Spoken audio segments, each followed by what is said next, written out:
Hello everyone! Today I'm going to show you how to display air quality details for safe, comfortable planning.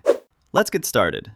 First, open your WordPress dashboard, go to Pages, and click Add New. Once you're in the page editor, click the plus icon, search for the AQI minimal card block, and add it to your page.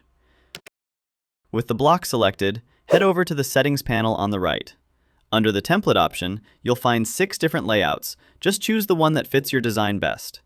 Next, go to the Air Quality Summary tab. Here, you can customize the heading label, the AQI condition, and the AQI description to match your style. Then, open the Pollutant Details tab. In this section, you can adjust the measurement units, turn the condition indicator on or off, and choose the symbol display style, either normal or subscript, depending on the look you prefer. Next, head over to the Air Quality Forecast section. Here, you can choose whether you want to show daily, hourly, or both types of forecasts. You can also change how the forecast is displayed by choosing between list, graph, or carousel view.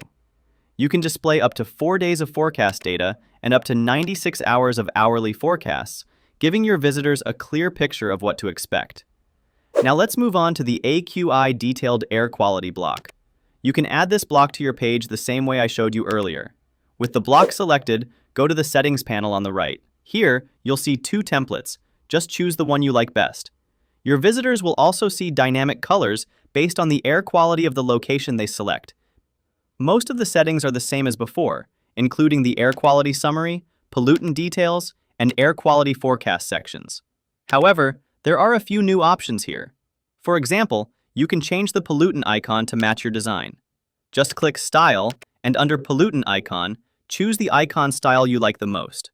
In the Pollutant Details section, you'll also find the Pollutant Details pop-up option. If you turn this on, your visitors will see a pop-up with more information whenever they click on a pollutant. You can customize what appears inside this pop-up by turning different items on or off, such as the Pollutant Condition icon, Pollutant Scale Bar, Pollutant Description, Pollutant Source, pollutant impacts, and safety advice. Next, under the Air Quality Display Style section, you can customize how the forecast is displayed. Once everything looks good, hit Publish. That's it. That's how you display air quality details for safe, comfortable planning. Thanks for watching, and don't forget to check out our other tutorials for more helpful tips.